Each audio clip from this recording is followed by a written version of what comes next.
Greetings, life forms! This is my comic pull list for September 28th, 2016.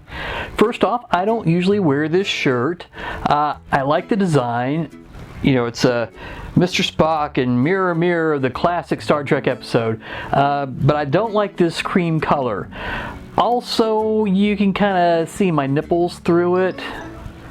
And there's the thumbnail for this video. So, moving on. This was a heavy week for me.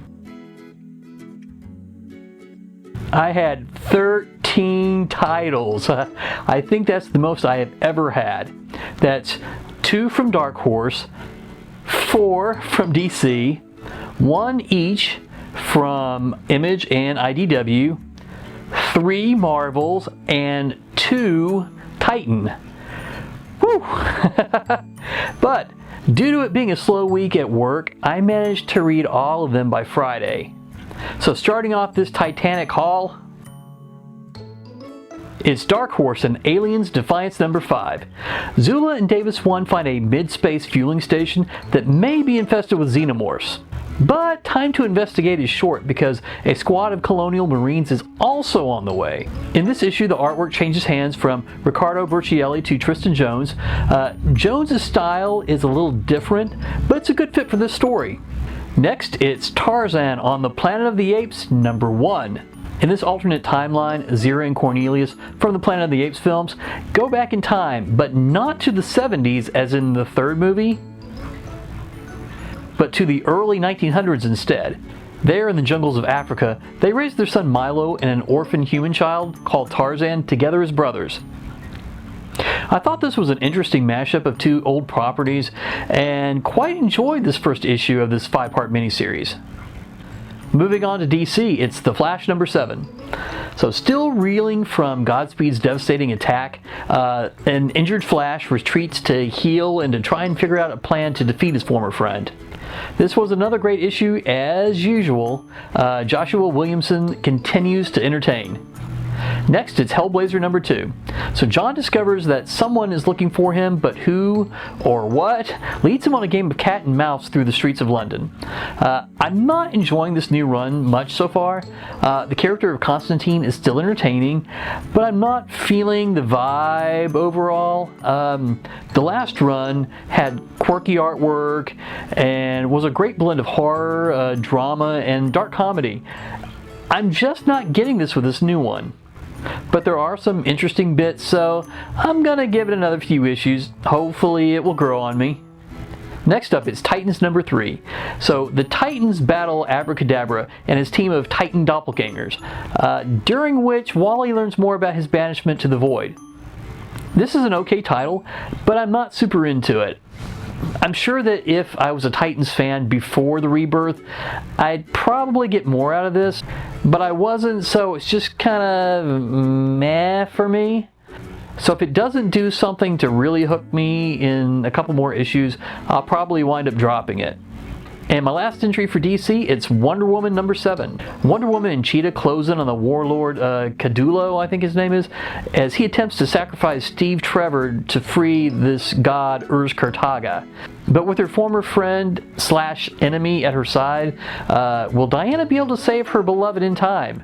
With this issue, I'm finally starting to like the present-day storyline of the series. Hopefully I'll grow to like it as much as the year 1 part, but we'll see. Next from Image, it's Outcast number 21. In an attempt to find a missing Kyle, Reverend Anderson is captured by Sidney and his goons. Not a lot really happens in this issue story-wise. There's a little back and forth banter, but mainly it's action. Still a good issue, and with a team like Kirkman and Azaceta, how could it not be? So moving on to IDW, it's X-Files Origins number 2. Mulder and his friends find something weird in the woods, while Dana makes a new friend and decides to investigate her teacher's death. I'm still enjoying this quirky little book about Fox Mulder and Dana Scully as kids. The art is simple but good, and the writing is light and enjoyable. Next from Marvel, we have Moon Girl and Devil Dinosaur number 11. One of my favorites. In part 4 of the Cosmic Cootie story arc, Lunella and Marvin prepare for the first LEGO League. Meanwhile, their alter egos Moon Girl and Kid Kree continue to bump heads. And things only get worse when Lunella and Devil Dinosaur again swap bodies. Don't have much to say about this one other than it's great as usual. Next up from Marvel, it's Spider-Gwen number 12. So Gwen and Frank Castle finally square off, but this grudge match may force Gwen to make a deal with the devil. Another good issue and a nice surprise ending. I'm looking forward to seeing where this new twist takes the story. Next up, it's Star Wars number 23. The Rebels have managed to steal a Star Destroyer, and in this issue, we find out why. There's also more fighting between Han and Leia, and someone else sees what's really going on between the two, even if they don't.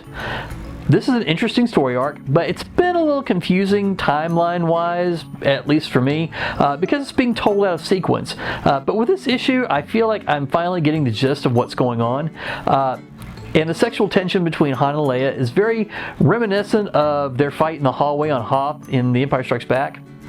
Moving on to Titan, it's Doctor Who, the 11th Doctor, Year 2, number 13. I'm still behind on this one, but I do plan to get caught up on it one of these days. Really. So I'm going to continue to get it, and when I'm caught up, I'm caught up. So, wrapping up this week's massive load, it's Doctor Who, the 12th Doctor, Year 2, number 9. The Doctor takes Hattie on a trip through time, only to get pulled off course by the TARDIS itself. They land in the 21st century near a strange house. Once inside, the pair discovers that the house holds many mysteries. Why is it leaking temporal energy? Why is the clock counting backwards? And who are the ghostly inhabitants? George Mann and Rachel Stott have done a great job with this issue. In fact, I'm really liking this entire 12th Doctor run. It's actually probably my favorite of Titan's ongoing Doctor Who series. It's been consistently good in both writing and art, and it comes across as the least comic booky of the Who titles. It really makes me excited to see the television series Christmas special in just a couple more months, so I'm looking forward to that. So my dear friends, this brings this video to a close. If you liked it, please hit like and subscribe. And as always, I invite you to drop me a comment, no matter how brief, in the section below. You guys are the greatest, and to show my appreciation, I'm having another giveaway. So keep an eye out for details coming soon. See you later!